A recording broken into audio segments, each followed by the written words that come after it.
Carl Jung found that when an empath stops forgiving, all of their masks come off, not just the ones from other people, but also the ones they wear themselves. The people who seemed loving turn out to be manipulators. Kindness-based relationships show when someone is taking advantage of you. Also, the empath finds out they've been hiding behind the biggest mask of all, the mask of never forgiving others, which was killing their soul slowly. Think about this moment. You've forgiven the person who broke your trust, saw your kindness as weakness, and used your compassion like it was a resource that could be used over and over again. You make a face. You answer, "It's okay." You take on their guilt so they can sleep, but you lie awake wondering if you're worth it. This time, though, something different takes place. You no longer feel the familiar sense of relief that comes from keeping the peace. Instead, you feel anger, not the kind that goes off in a bomb, but the holy, quiet anger of a soul that has had enough. This is what Jung called the collision with the shadow, the moment when everything you've been denying opens up to you. And this crash changes everything for the empath. But Jung found something that no one talks about. An empath's ability to forgive and forget isn't really compassion. I call it survival forgiveness because it's a response to trauma that looks like virtue. In his work, Jung saw this pattern over and over again. What he wrote, "Everything that irritates us about others can lead us to an understanding of ourselves." The empath doesn't forgive because they are strong, but because they are afraid of being left alone, of conflict, or of being seen as bad. They learned early on that their worth depended on how well they could handle pain without complaining. Jung called this giving up one's true self to fit in with others. But when the empath stops forgiving, something revolutionary starts to happen. The social system that was built around their selflessness starts to fall apart. The masks start to fall, first off of other people, then off of themselves.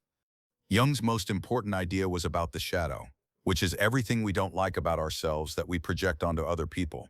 The shadow holds something surprising for empaths, the ability to be selfish in a healthy way, get angry in a healthy way, and set sacred boundaries. Jung wrote, "One does not become enlightened by imagining figures of light, but by making the darkness conscious." We empaths don't see this darkness as bad. It's their self-preservation instincts that have been pushed down by the need to be good. This is the part of them that knows when it's being used against it. In no way are empaths becoming mean when they stop automatically forgiving. They're integrating their shadow, which means they're taking back the parts of themselves they gave up to keep up relationships that were never really mutual. Jung names certain patterns that highly sensitive people use to reclaim their psychological boundaries. These patterns are what I call the 8 signs of sacred rebellion. And if you see these things in yourself, Jung said you are experiencing the birth of your authentic self. Sign 1. The power stops going out. The first sign is what I call a change in energy. You stop automatically taking on other people's emotional waste and start asking yourself, is this mine to carry?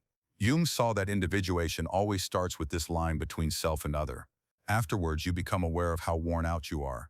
You start to tell the difference between real regret and guilt tripping for gain. The most important thing is that you stop worrying about how other people handle their emotions.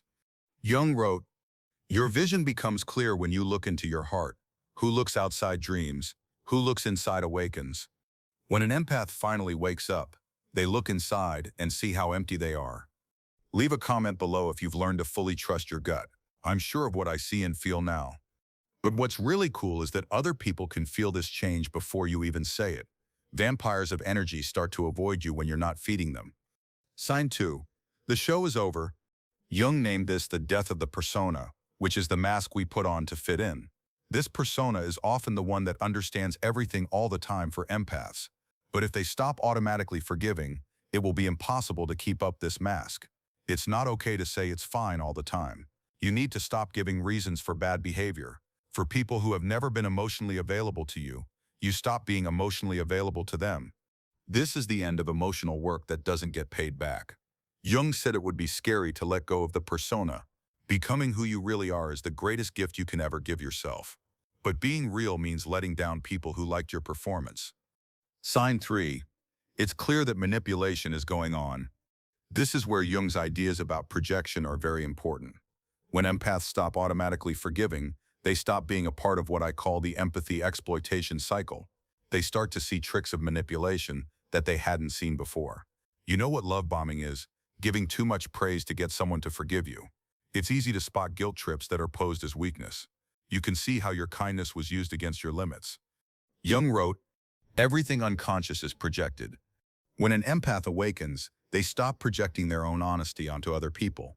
They don't see people as they wish they were. They see them as they are. 4.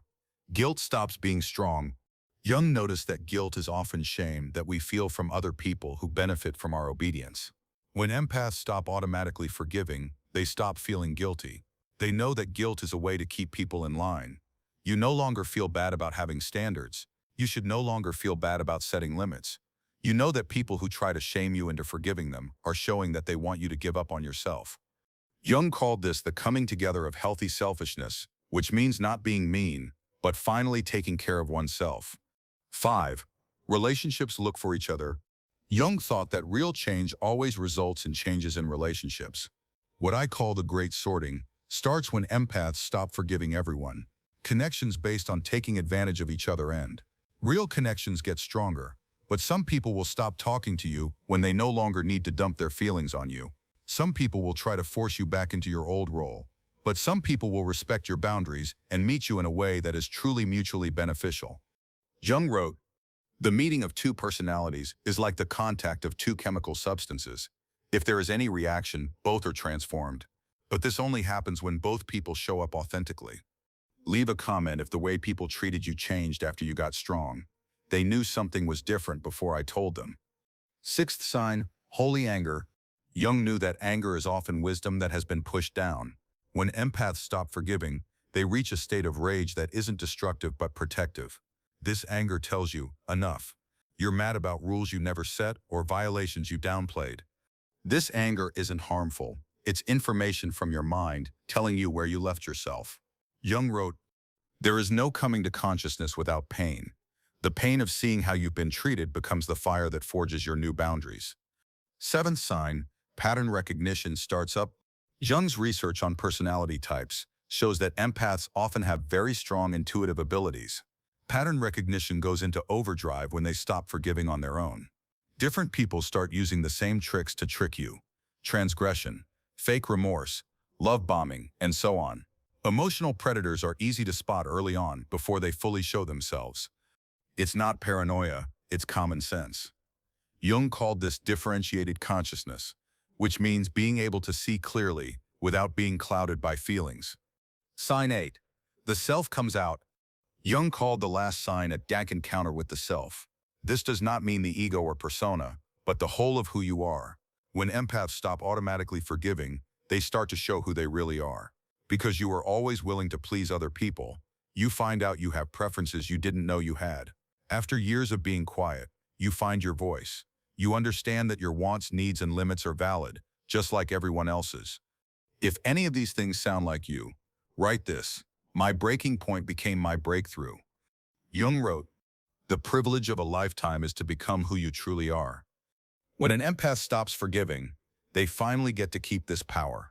But Jung didn't make this process sound romantic. He called it the dark night of the soul, which means a painful time when old habits die and new ones are born. This stage feels like social death for empaths, because being able to forgive is such a big part of who they are. You could lose friends who only cared about how well you follow the rules. People in your family might say that you've changed. You might feel bad about setting limits that you should have done years ago. Jung warned, "No tree, it is said, can grow to heaven unless its roots reach down to hell." Before the empath can become their true self, they have to go down into their own psychological underworld and face the anger and pain they've been denying. Something amazing starts when empaths stop automatically forgiving. It's called the great unmasking. No longer can people hide behind your deep understanding. This kind of empathy can't help narcissists get out of responsibility. Criminals can't use your compassion to get you to do what they want. People who are energy vampires can't feed off of your forgiveness. Your clarity shows them for what they really are. Jung had a good grasp of this relationship. What he said, "Everything that irritates us about others can lead us to an understanding of ourselves." But he also knew that sometimes people are annoyed not by their own reflection, but by the fact that you won't carry their shadow. When the empath's mask comes off, they realize something shocking. They saw that forgiving everyone all the time was a way for them to keep relationships going by sacrificing themselves instead of connecting with others in a real way. This is what Jung called seeing your own shadow. There is an uncomfortable truth that the empath has to face. They often forgive out of fear, not love. Fear of being left alone, getting into a fight, or being seen as bad. Realizing this isn't embarrassing, it's freeing. It means you can finally love from a place of wholeness, give from a place of choice, and serve from a place of honesty. Jung made a distinction between mental processes that are unconscious and those that are conscious. When empaths stop forgiving without thinking, they learn what I call conscious forgiveness. This is forgiveness that serves the soul, not the ego. Forgiveness doesn't happen right away after a mistake. It comes after telling the truth, setting limits and natural consequences. Forgiveness includes justice. It doesn't get around it. Jung wrote, "Forgiveness is not the suppression of a justifiable reaction. True forgiveness honors the wound, while releasing the grudge. It sees clearly while choosing not to be consumed by resentment." There are rules that govern psychological energy. When empaths stop wasting energy by automatically forgiving others, they can use that energy to express themselves creatively. They get help with their healing, dreams, and goals. They stop just watching other people's dramas and start making their own. They get back into activities they put on hold so they could be there for everyone else in times of trouble. They put their money into relationships that give them energy instead of draining them. Called disindividuation, not selfishness. It's normal for a whole person to be able to contribute from a place of fullness, not emptiness. Jung thought that changes in one person lead to changes in the whole. Empaths show others how to live a healthier life when they learn to forgive consciously. People are moved to set boundaries because of your courage, which is what I call the authenticity virus. Your refusal to let dysfunction happen shows the system that relies on empathic compliance.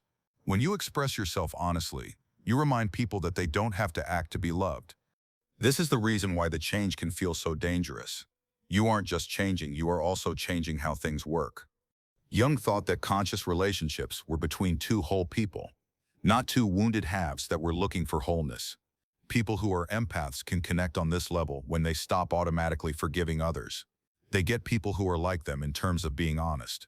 They build relationships based on respect, not hurting each other.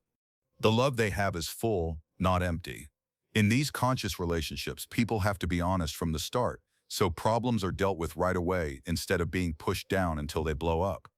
Jung's individuation process is about bringing together all the different parts of a person's mind, such as the conscious and unconscious, the light and the shadow, the male and the female. For empaths, this means combining their ability to care and their ability to see through things clearly. You learn to really feel things without taking them all in. You learn to feel other people's pain without being responsible for it yourself. You become what I call compassionately detached, which means you care without carrying. Jung said that this kind of integration makes you psychologically whole, which means that you can respond from your whole human potential instead of just your wounded patterns. Jung also understood that the growth of the mind has a spiritual side. When empaths stop automatically forgiving, they often go through what I call sacred disillusionment. This is the death of spiritual bypassing, which is painful but necessary. They know that forgiving everyone forever didn't help them grow spiritually. It just kept them from growing. To really grow, you have to face your shadow, set limits, and honor your divine nature. Jung wrote, "The privilege of a lifetime is to become who you truly are." As part of this, you can learn to forgive consciously, love genuinely, and serve from a place of wholeness. Jung was one of the first people to say that the mind and body are linked. When empaths stop taking on other people's feelings, their bodies often start to heal from energetic toxicity. They feel less tired, less anxious, and their autoimmune problems get better. When other people's problems don't keep activating their nervous systems, their own can finally rest. As a natural response to psychological limits, the body does this. Jung saw that becoming your own person leads to wisdom.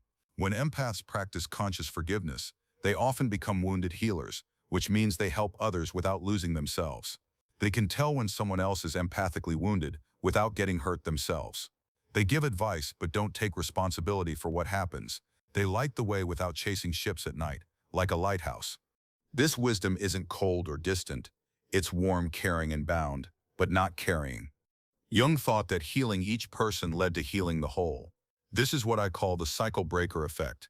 When empaths learn to consciously forgive, they break cycles of empathic exploitation that last for generations. They show their kids how to have healthy relationships by not taking part in dysfunctional family situations. They also show others that empathy doesn't mean erasing yourself. They show that sensitive people can be both weak and strong. This leaves a legacy that goes beyond their immediate circle. Every limit they set inspires others to follow suit. Every time they choose to forgive consciously instead of automatically, they help heal the group. Jung loved paradoxes because they show us more about the real world. What's strange about the empath's path is this. When you stop letting other people hurt you, you can finally let yourself go. You let go of your own shame when you stop taking on other people's guilt. You're okay with staying in bad situations for too long because you crossed your limits, because they thought trauma bonds were love. Forgiving yourself is the most healing thing you can do. Jung wrote, "The most terrifying thing is to accept oneself completely."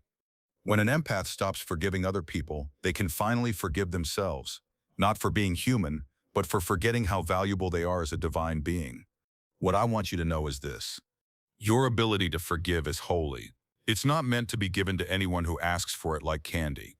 Those who offer it should do so on purpose, when their soul is ready, when justice has been done, and when they honor the truth. Jung was interested in how people become whole for a long time.